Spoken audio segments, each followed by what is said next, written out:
listening to the Savvy Musician Show with Leah McHenry, and this is your secret weapon for success in the new music industry. Welcome to the Savvy Musician Show. This is C.J. Ortiz, branding and mindset coach here at the Savvy Musician Academy. Joined once again by one of my most favorite people to talk to about all kinds of stuff. But when it comes to this podcast, we're talking about the music business, and that is, of course, Leah McHenry. Good to see you again. Great to see you, CJ. It's great to be seen. You like my amazing mug that I brought today. Yeah, for those of you who are not watching on YouTube, looks like she beat up a Viking and stole his mug.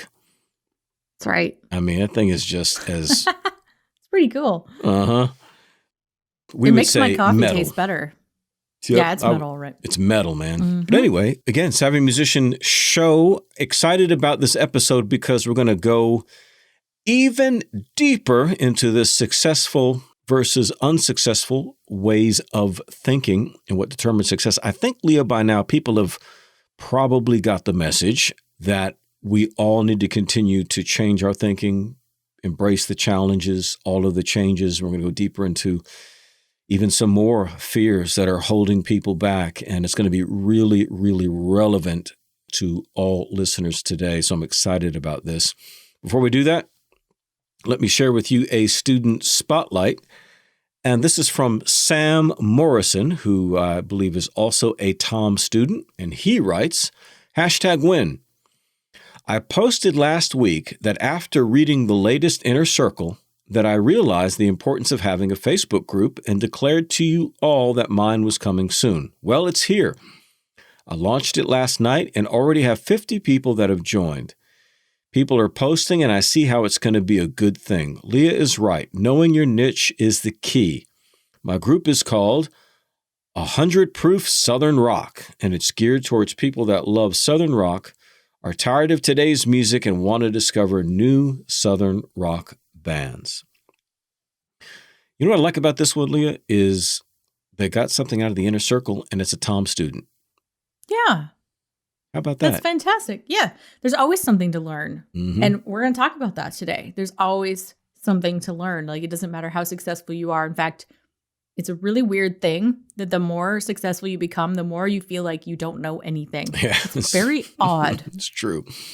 There are some days I wake up, I'm like, I don't know anything. Like, I feel like I know nothing, because you realize the more information you take in, you realize how much more information there is out there and how little, I mean, my life is such a blip on the radar of this universe, this world. You're right. I don't mean to get philosophical, but like it really, there's just always so much to learn. And you don't want to let that overwhelm you. It's just like, hey, one little tidbit, one little golden gem can really change so much for you.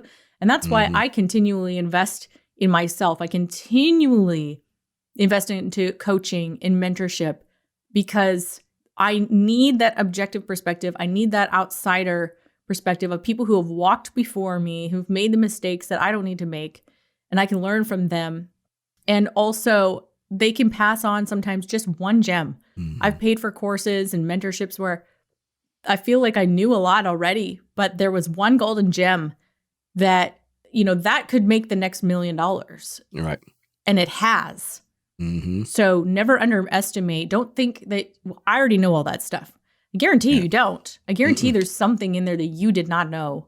So join the Inner Circle, because there's so much there for you in terms of topics and specialized, because we've got guests in there every month. It's not just me and CJ. We've got guests in there all the time teaching on their particular topic of knowledge. So there's a tremendous amount of value. Here's what's interesting is that, you know, of course, you are setting an example here by discussing this particular book that we've been covering, which is something you read 10 years ago, going back over it again, getting so much more out of it the second time going through it. And like Sam Morrison, this in the Student Spotlight just said, you know, he was reading the Inner Circle and realized the importance of the Facebook group, meaning he had heard about that before. It's not news to him, but something went off in him. and he took a step on it. And it was that one little thing that made a difference. And so it launches something. And so you have to think about it that way. When people subscribe to magazines, they don't subscribe to a magazine because they learn something every time, that everything is eye-opening. Somebody who's reading like a car magazine or something of a particular area of interest, it's not that they learn that every single page holds something new. People subscribe to things because it reinforces values, it reinforces beliefs. And so that's what you want to do, is keep yourself fired up as a marketer, because that's in essence what is going to carry you into this new era of the music industry. You've got to think like a marketer, act like a marketer. Maybe you never have before. You just think you're all creative and artsy-fartsy, and that's what you do all day long. If you're going to succeed in this new era of the music industry, you have to be a marketer. Even if you end up signed to a label, you darn well better know your marketing. And so you'll be able to see whether you'll probably, in fact, if you spend any time in the Savvy Musician Academy, you'll be able to give advice to a record label. You could give advice to a record label. That's not an exaggeration. It is not. They're doing things. Let me tell you something. My assistant, who works for me full time in my music business, worked for labels for 12 years. And she can tell me and tell you, there's all kinds of stuff you're doing that they're not doing, that they should be doing, but they're not. They don't even, they're not even close. And what I'm doing is nothing revolutionary. It's what every marketer is doing. So it goes to show you the state of where record labels are at right now. There's some that are catching up.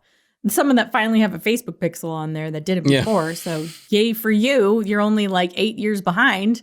It's interesting. He mentioned the last Inner Circle. We did write about Facebook groups.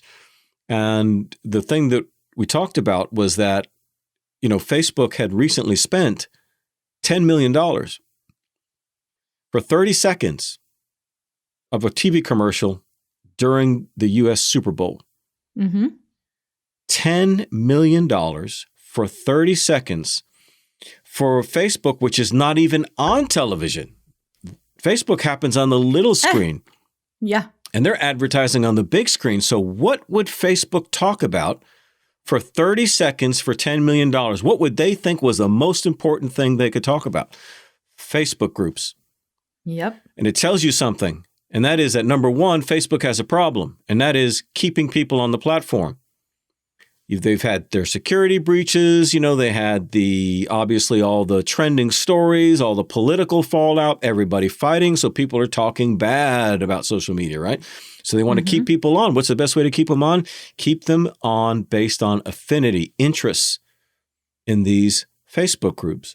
So Facebook is using the big screen to get people down to the little screen, and they're doing it with affinity Facebook groups. So if you understand something as simple as that, that puts you light years ahead from anybody.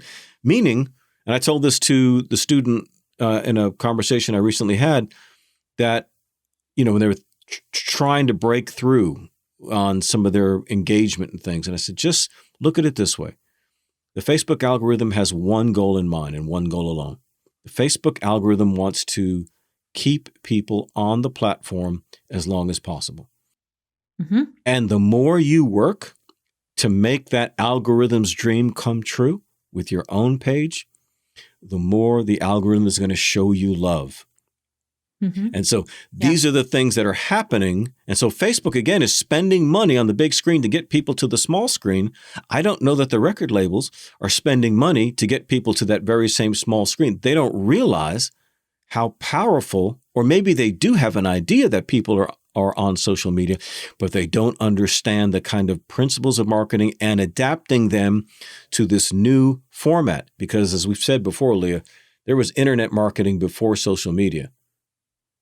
Right? Oh, yeah. But what's changed? I mean, think about it. Would there be a metal motivation? Would there be a Leah music operation or empire without social media? How hard would it be? No, it would be a different world completely. Yeah. Yeah. So that's all changed. So we want you guys to know and understand that. But despite all that, all the wonderful principles and powerful hacks and everything you've ever wanted in a music marketing program, despite of all that, you can still stop yourself because of the way that you think, because of the way that you feel. And we see this even in students in our courses. Oh, yeah. And there's these fears, there's these things that they don't understand they're doing that's standing in their own way. Leah, you've got something you want to share that I think is going to take us a little bit deeper into this profoundly. Yeah. So the last couple episodes, we've been digging into this book I'm reading my kids. And it's not for kids, but I'm reading it to them because these are principles I want to instill in them. It's part of my homeschool morning time that I do with them. And it's called The Top 10 Distinctions Between Millionaires and the Middle Class by Keith Cameron Smith. And I recommend that every single one of you goes and picks up a copy of this book. It's a nice, short read, very practical, easy to understand, and they're principles to live by. There's probably more than 10 distinctions, but these are the top 10. I just like it. It's a great book. I read it 10 years ago before it ever made any kind of money and before I was making any money in my music business even.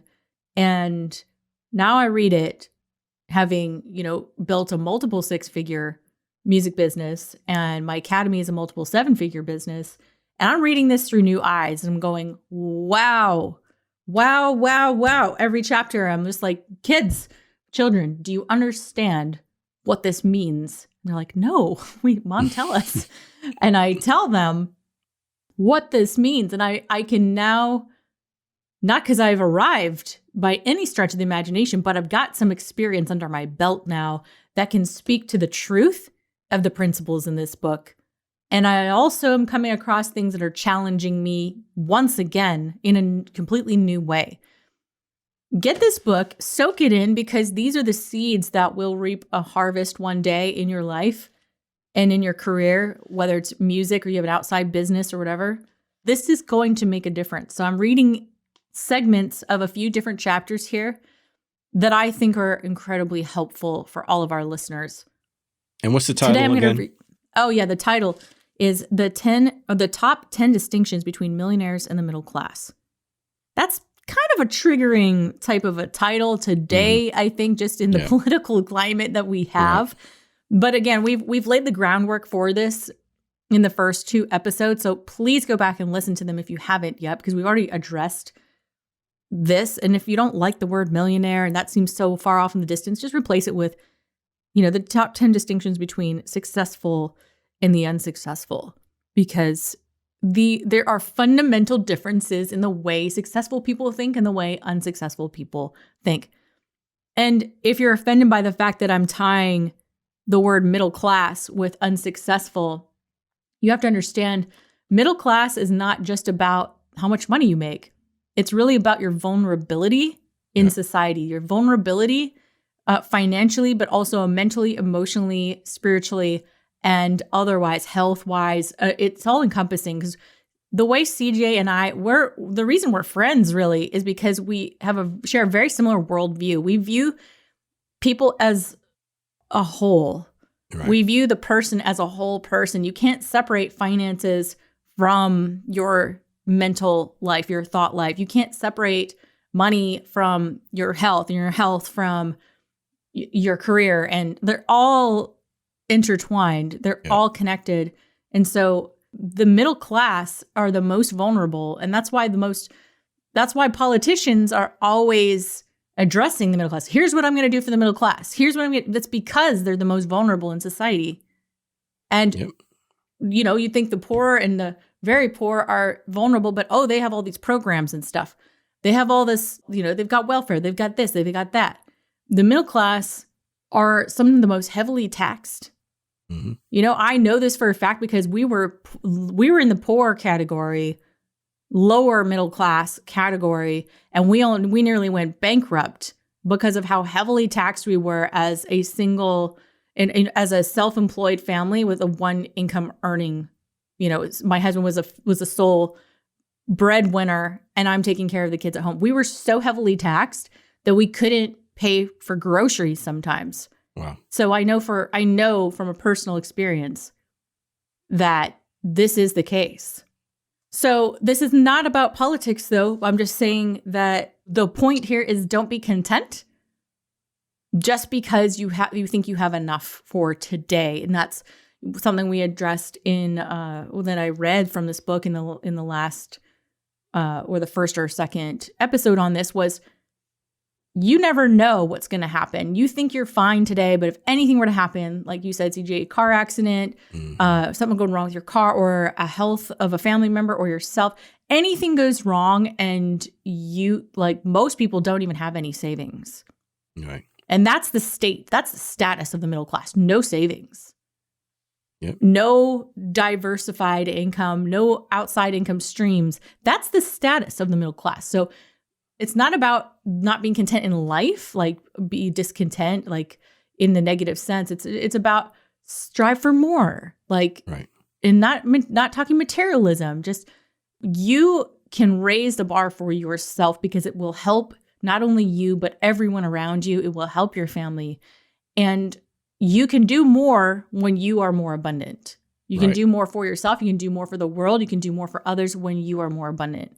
So I hope this is coming across the right way, the way I mean to, and not saying that there's something wrong with people who make X amount of money. That's not what this is.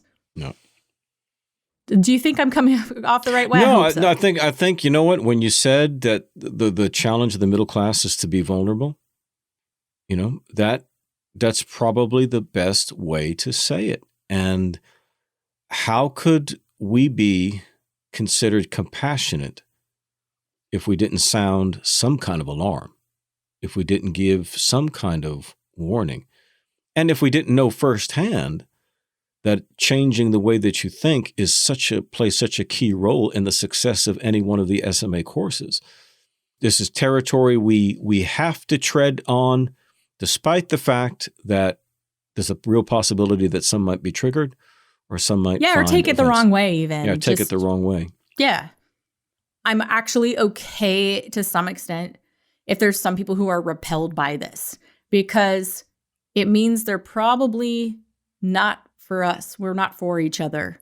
Right. There are probably other teachers out there who are much less offensive and who won't ruffle their feathers and won't challenge them. And they probably won't get results either, but that's fine. We're just not for each other.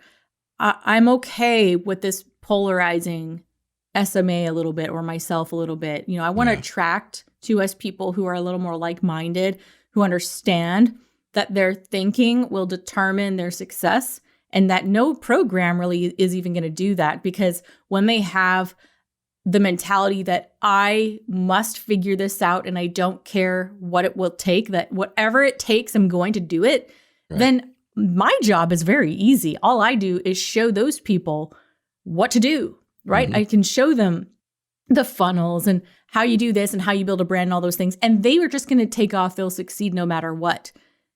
My job is so easy at that point.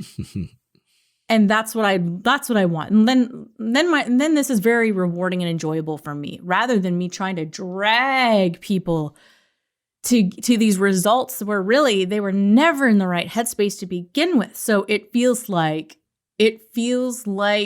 hell, to be honest, for me and my team, trying to help these people become successful who are in the wrong headspace to begin with. That's the problem.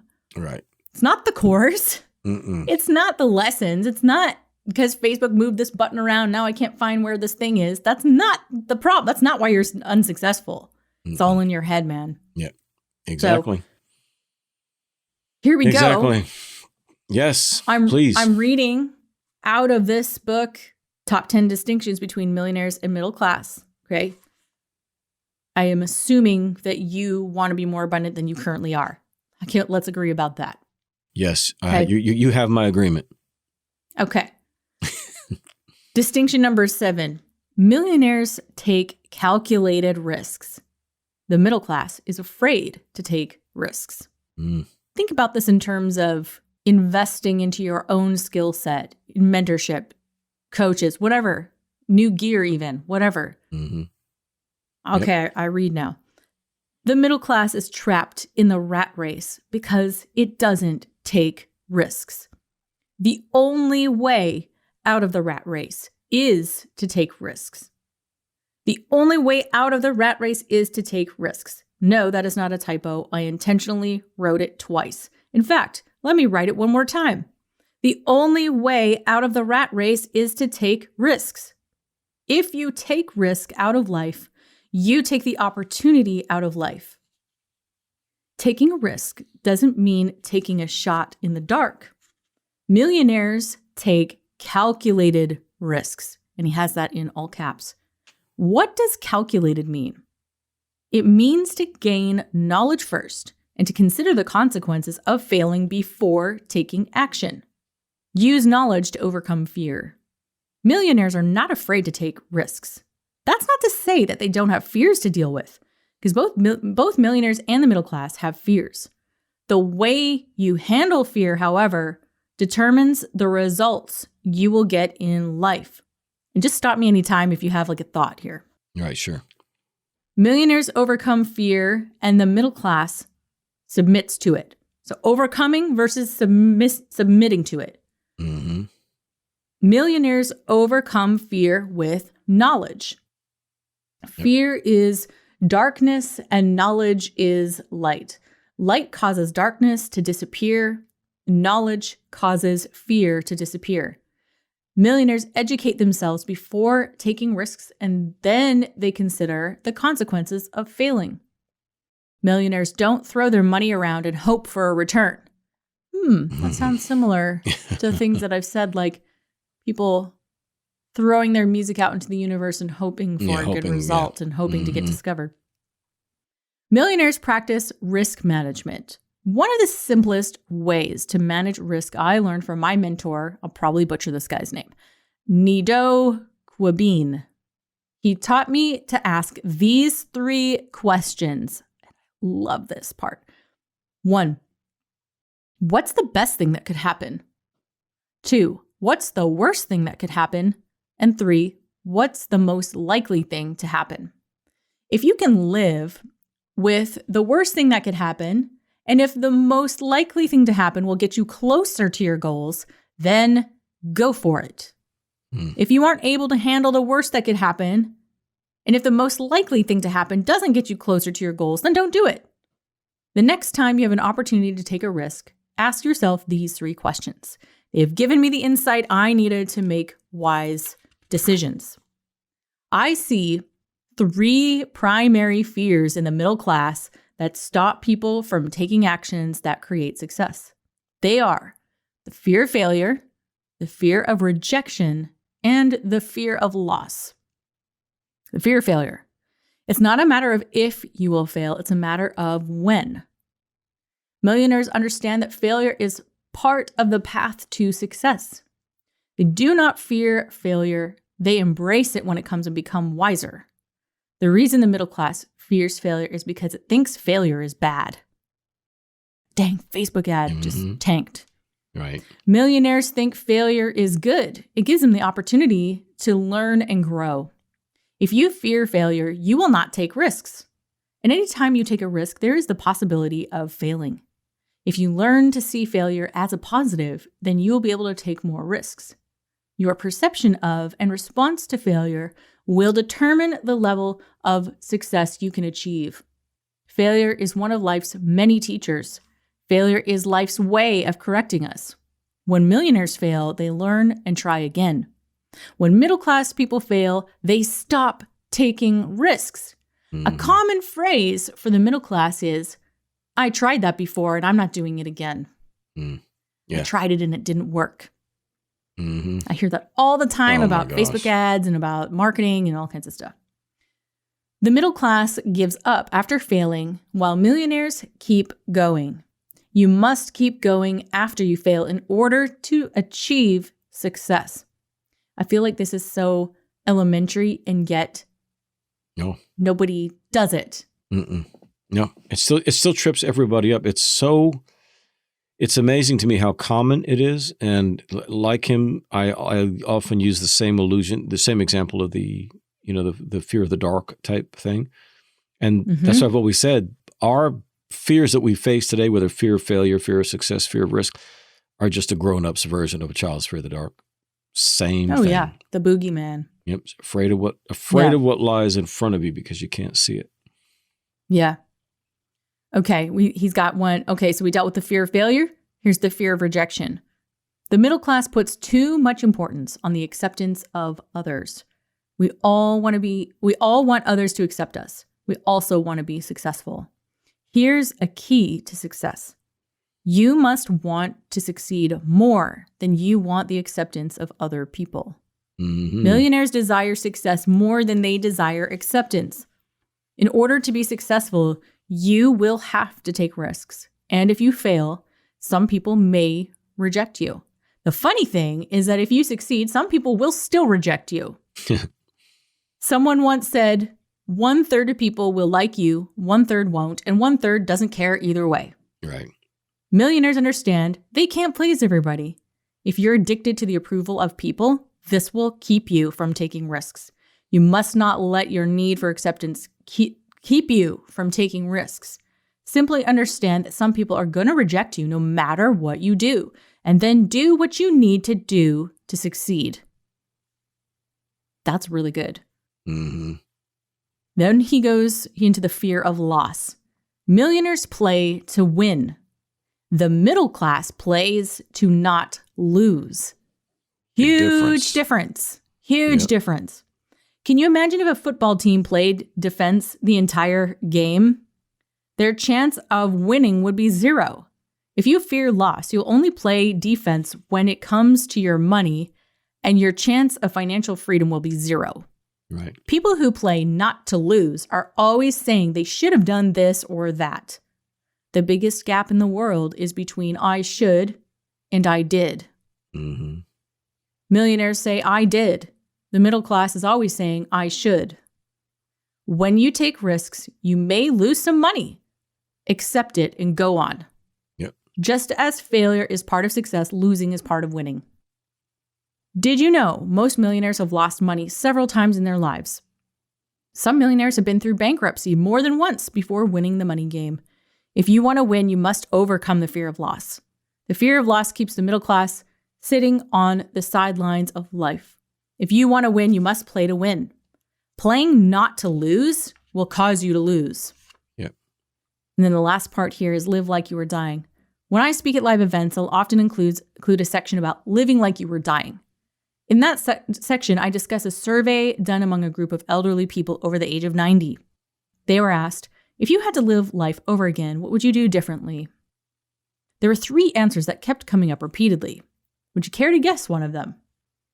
One was that they would take more risks. Did you get that? When you're at the end of your life, you will have more regrets over the things you didn't do than the things you did. Taking risks assures that you won't have to live with the pain of regret.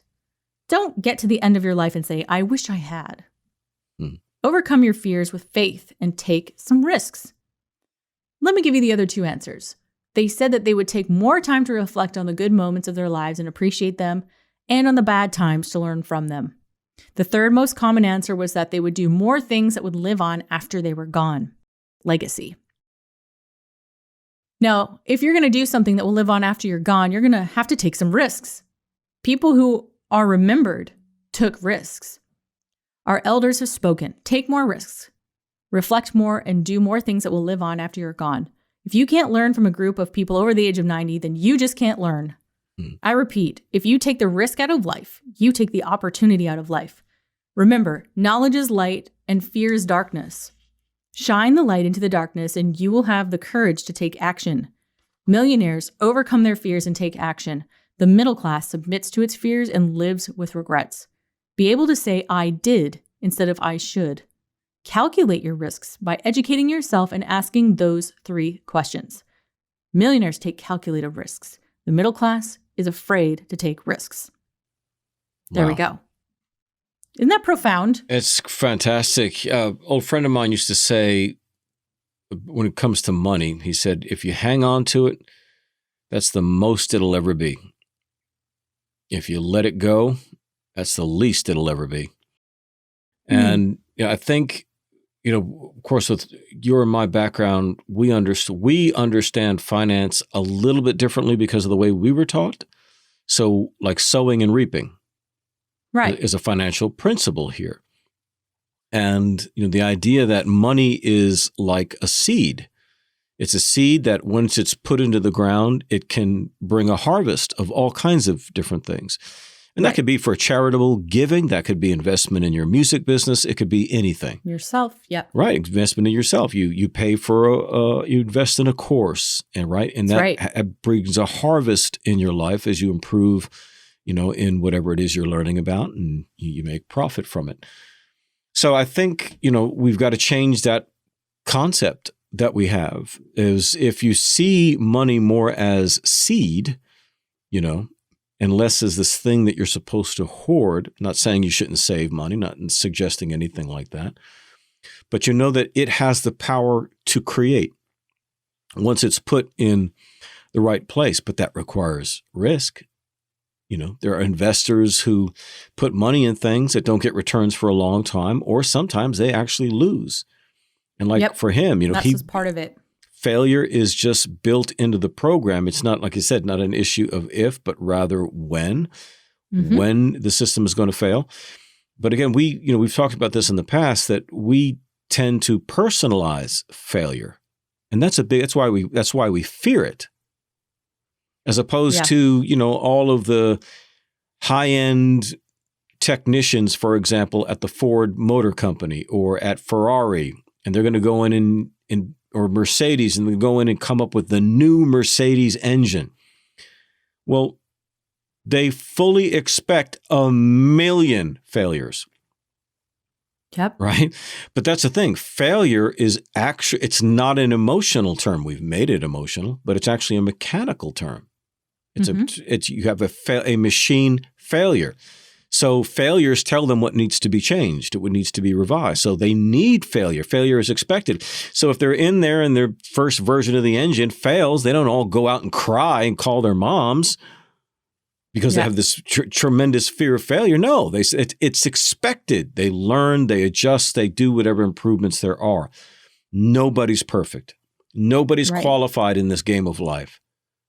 So if you can learn to not be afraid of, as we said in the last episode, change, not be afraid of risk, to putting yourself out there. Yeah, but people might say bad things. So what? Are those words going to hurt you? As we said in previous episodes, words have only as much power as we grant them authority over us. Either way, no matter what, you are in control. What we want, as Leah mentioned earlier, it's calculated risk. Right? It's giving you. I love those 3 questions. Yeah. So you know what you're dealing with, and you learn as much as you can. We're not just saying throw all caution to the wind and just take the first offer. What? No, do your homework, do your research. The problem is people don't do it.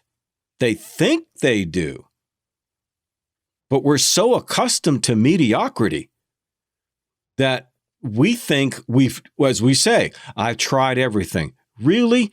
Did you? Did you try everything? I bet you barely scratched the surface of the potential possibilities to solve some of your biggest problems. It's amazing what just putting yourself out there can do. Calling somebody on the phone to get the resources that you need. Let's say you've been listening to this podcast for a long time and you've got your stuff together. You've got a good website going and you've got fans following you on Facebook and you're playing some live gigs and you've sold some CDs, but you've plateaued. You can't go any higher and you've been listening to this podcast, but you haven't really gone to that next level yet. And you're like, well, I'm trying to gather all the information that I can from the free podcast. Well, maybe you need to talk to somebody, right? Maybe you need to get on a phone with somebody from our team and talk about your situation and find out, let's look at you. Maybe you are ready for that next level. And it's amazing once you do that, like he said, light dispels the darkness. So when my kids were small, it was easy for me to get them to stop crying by turning on that nightlight or cracking that, bedroom door. The door, yeah. So that the light could come in, and they were so much happier and they were so much. But here's the thing is that fear is complete illusion because fear is an emotion, but your emotions don't have eyeballs. So they rely on the ones in your head. Therefore, your emotion, which is attached to your physical body, cannot tell the difference between imagination and reality. That's why you literally can scare yourself to death. That's why you literally can worry yourself sick, because you start to imagine the worst, and what happens? Your heart rate rises. Your body, your actual physiology starts changing to something that's not even real. It's so wild what the brain is capable of. And off camera, we're talking a little bit about neuroplasticity and how the brain is all of this. And there's a documentary about this, about people. There was a study done. I think they were on stroke victims, how they were practicing the piano. They had a segment practicing the piano physically, and the other segment was only practicing in their mind.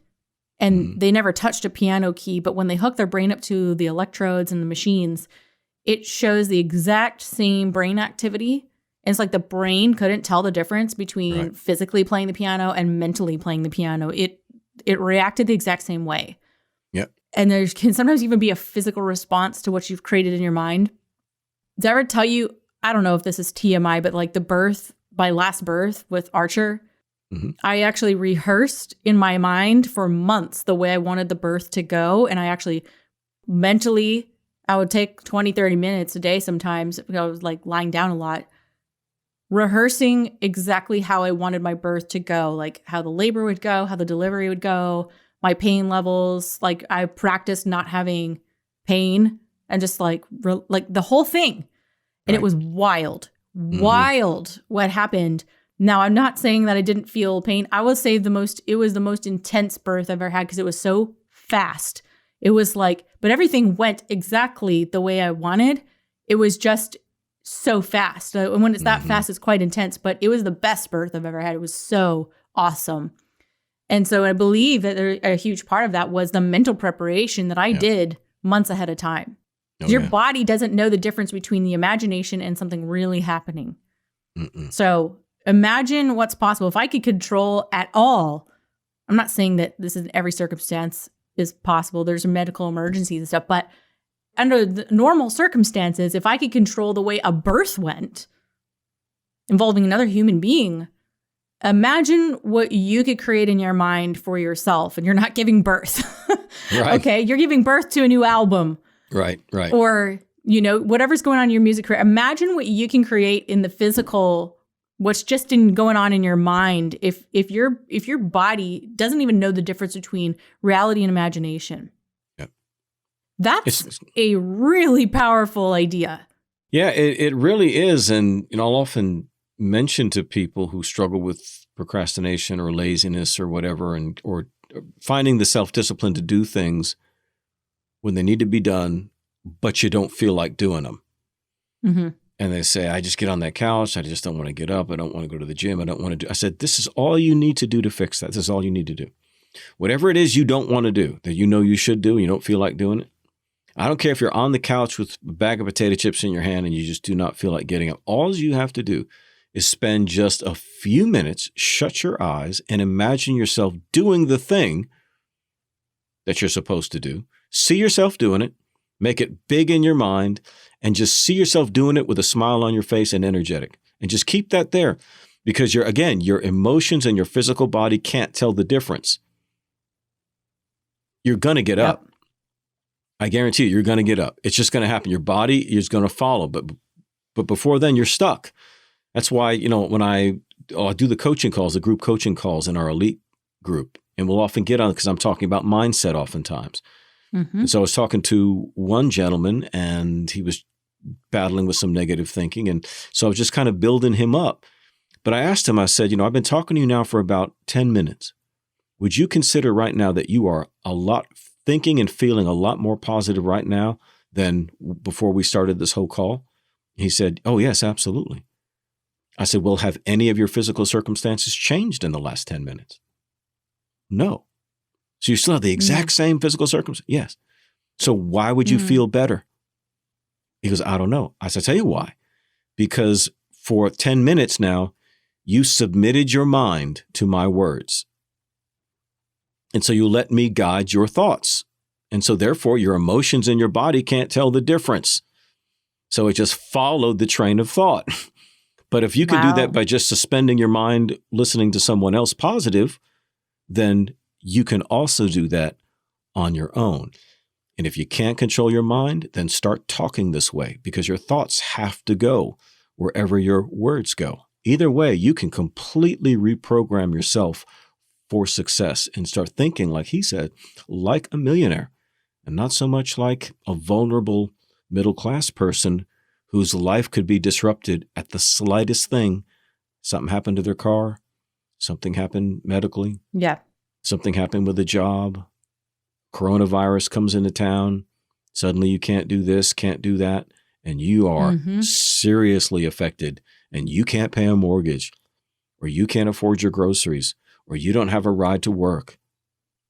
That's the vulnerability of the middle class, and that's rooted in a way of thinking. And so much of that is controlled, not by complacency, but by fear. Yeah.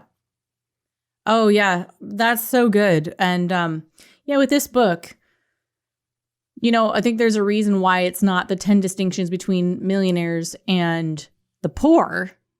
Right. It's millionaires in the middle class, because that's where most of the population is currently at. Most people, and if you're in the poor category, you got a different set of problems, right? Like they're dealing with some like completely different circumstances in a lot of cases, and so this is because it's a short journey between the middle class to millionaire. It's not that far away, and so I think that's why it's an important book that people read, and musicians, because I just run into so many musicians with the poverty mentality. It's unbelievable. Now, people in general, I think, have a poverty mentality, but musicians especially. Then here's a real truth, because, and this goes off of what you just said, because I think this is so important.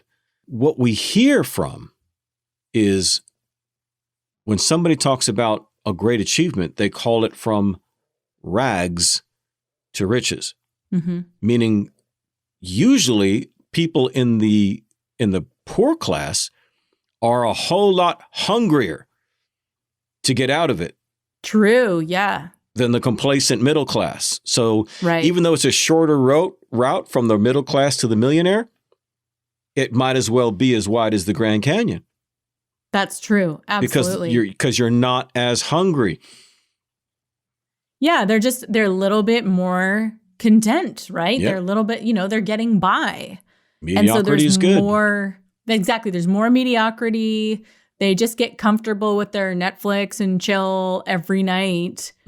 And they're not sacrificing a little bit. Like, it's so easy to just get stuck in a rut. And that's why there's books written like this. Whereas, honestly, I don't know if any of this would exist, SMA, my music business the way it is, if we hadn't almost gone bankrupt. Yep. Right? If there wasn't that financial crisis where I went into turbo mode of I must make this happen. I will make this happen. I don't even know how yet, but I'm going to. I just made up my mind. It was like nobody could get in my way. I don't care if there was a bull in front of me charging toward me. He was not getting in my way. Nothing can get in my way. And I think, we were struggling paycheck to paycheck. Hey, are we going to pay for gas or groceries this week? Which one? Pick one. It was like that. And so many people are stuck there. So that did drive me, and it made me more determined than ever to do it. And I think that's really the key between people who end up succeeding and those who have minimal results, is one of us has the determination where it will happen. I've decided it's going to happen. I don't know how yet, but I'm going to learn whatever it takes to do it. And the other person going, that would be cool if I did that one day. Huge difference between the two mentalities. So I always like to say, in my webinars and when I meet people, make the decision today. Yeah. Like, if you don't have that flip or that switch flipped on, it's not going to happen for you. I don't care how many books and podcasts you read or listen to. I don't care what courses you have. I don't care how much money you've spent. I don't care how good your music sounds. If you have not made the decision that it's going to happen, you will figure it out, no, come hell or high water. That's what I'm looking for. Those people are going to succeed. And if you haven't made that decision, you need to make that decision. You need to have a moment where you kind of get a little angry. Yep. And it propels you toward that goal, whatever that goal is for you, whatever that success looks like for you. So that's my challenge I want to leave with people today. You need to have that moment. And it's literally a matter of, okay, and like having a talk with yourself. It's like, nothing's changed. I keep doing things the way I always have and never gotten a different result. That's the definition of insanity. Right. And it's time to make a change. It's time to invest in myself. It's time to get a mentor so that I don't have to keep repeating mistakes and piecemealing random stuff together from YouTube and Google and this guru and that guru and like make a decision. I don't care if you go with SMA. Find somebody that you can learn from that benefits you, that's going to help you in your career. If you choose us, I would love to be your mentor. The coaches here at SMA are phenomenal. They're the best. Amen. And we strive to have the best customer service, the best experience for those who are taking this journey with us. But ultimately, I just want you to succeed. And if that's not with us, so be it. Right. But the challenge is make the decision. Just do it. Stop dabbling and go all the way. I often say that anger can be a healthy emotion when it's directed against that which limits you. So some of us need to get a little pissed off to be productive. And if, obviously if you're listening to this podcast, then you're listening because you want to do something with your music business. And it's as simple as that.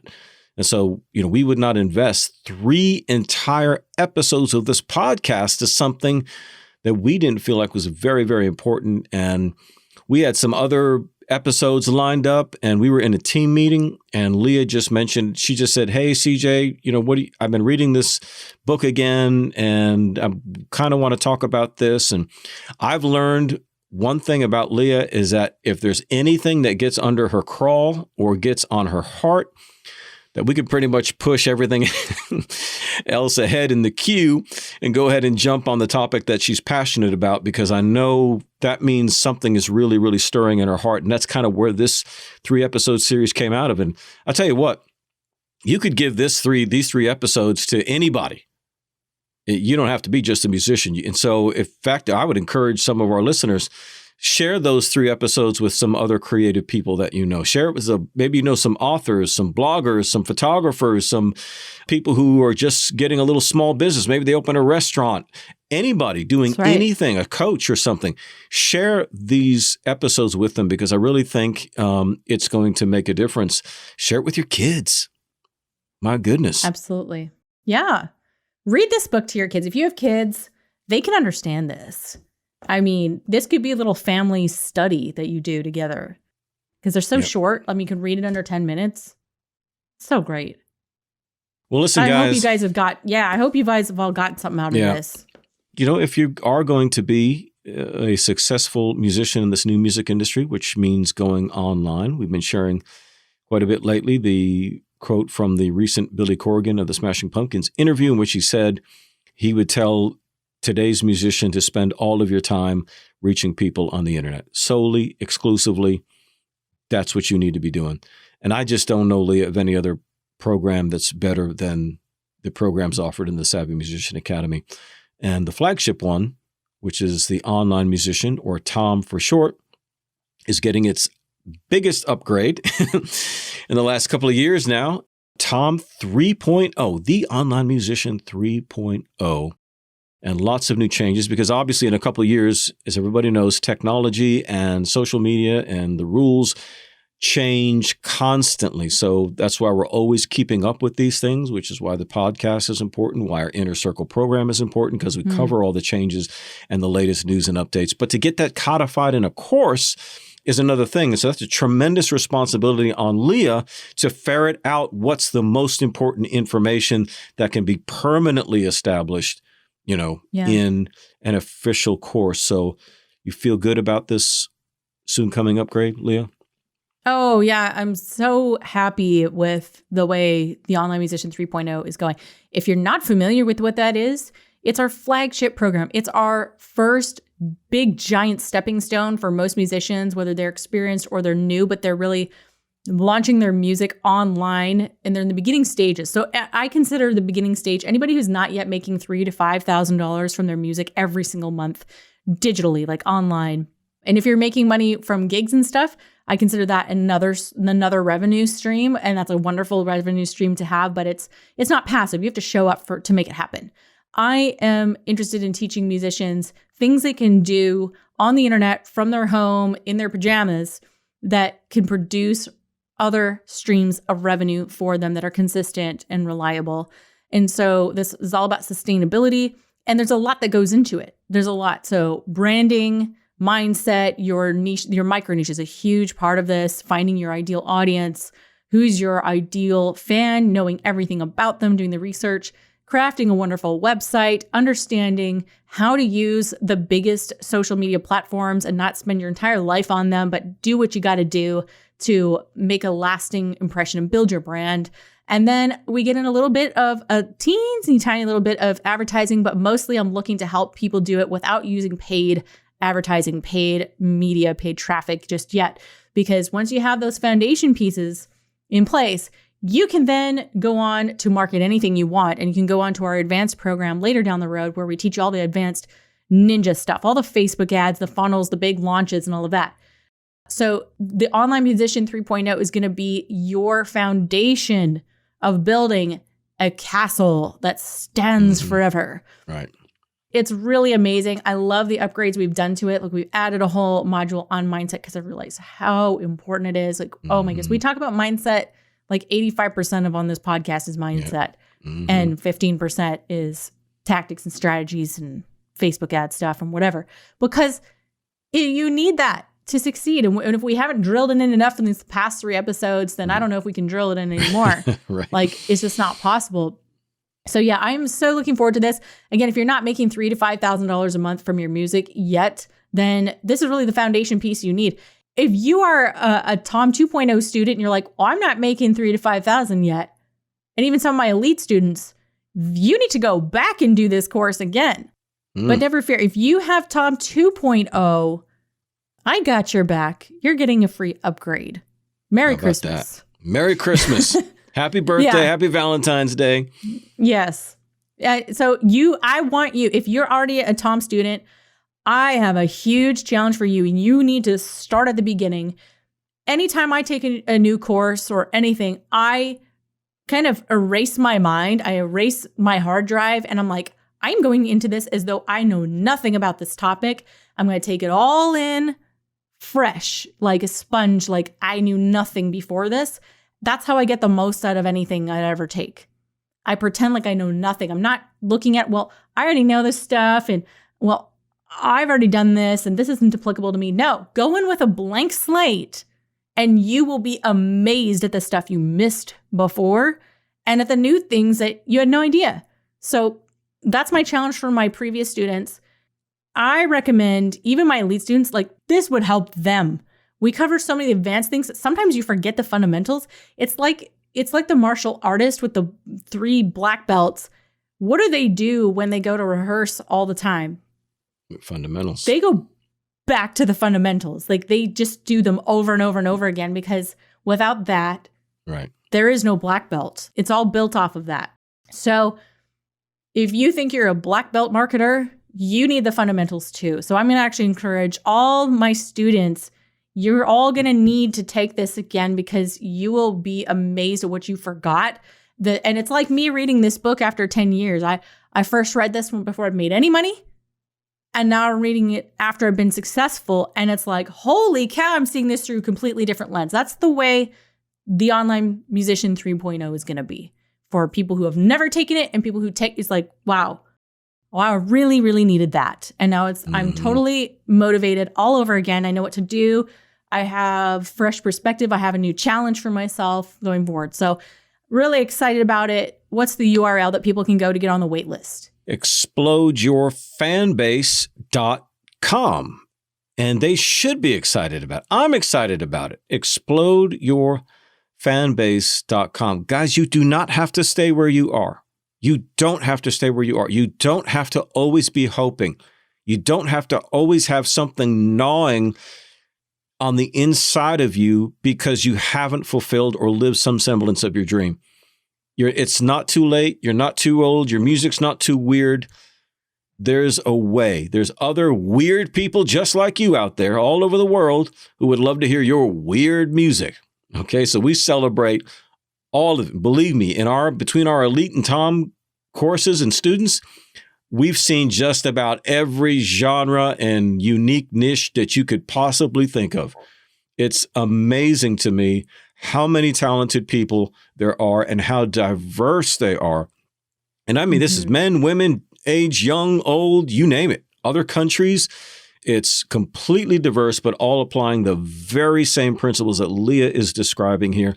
You can get there if you're faithful and if you're unafraid, not afraid to take a risk. So go to explodeyourfanbase.com right now. I mean, literally, as soon as you turn off this podcast, I want you to go there right now. And I'm telling you, man, it is coming very, very soon. Within a month, this is going to be released. And it's only going to be for a short window. That's right. We're actually changing the model for how we accept new students. It will not be available year-round like it has in the past. It's only going to be available for a short window of time. So make sure that you get on that wait list. If this interests you in the slightest, make sure you're on there. All right, guys, to do that, explodeyourfanbase.com. If you'd like to learn more about our Inner Circle program, you can go to savvymusicianacademy.com/inner circle. And please leave a review and click some stars for this podcast to help other people discover it. We read each and every testimony in our team meetings. They are a huge encouragement to us. As I like to say as a motivational speaker, how do you motivate a motivator? Tell them how much they motivate you. So tell us how much you're inspired and encouraged by this podcast. Leah, once again, thank you.